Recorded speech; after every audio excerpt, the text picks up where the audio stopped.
President Joe Biden continues touring the country, pushing his Build Back Better agenda. Today he was in Illinois discussing his infrastructure proposal and how he says it would impact American families.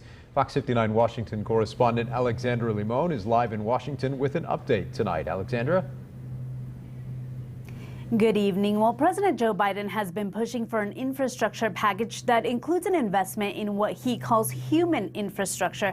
And he's trying to make the argument that that investment will pay off by helping Americans now and the U.S. economy in the long run. America's back. President Joe Biden says his COVID relief bill is helping the U.S. economy rebound, and he's making the pitch that investing again, this time in education and child care, will do even more. Does anybody think in the 21st century, with the change that's taking place in technology and across the board, that 12 years of education is enough? As part of his human infrastructure plan, the president proposes providing free preschool education as well as free community college. That could boost earnings of high school graduates with low-wage jobs by nearly $6,000 a year on average. President Biden says expanding child tax credits, lowering health insurance premiums, and making child care more accessible and affordable will help middle-class families. My plan will also provide up to 12 weeks of paid family leave for medical care.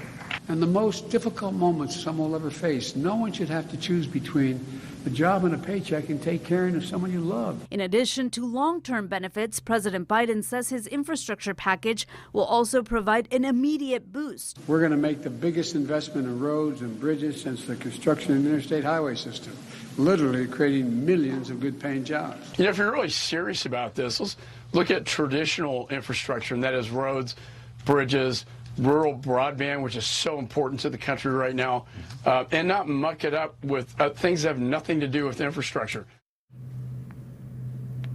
Now, President Joe Biden is still hoping to convince some of those skeptical Republican lawmakers to support part of his infrastructure package, but he admitted today he may have to rely only on Democrats to get other portions of his plan through the U.S. Senate, for example, the investments in education and green energy. Reporting live in Washington, Alexandra Limon. Alexandra, thank you.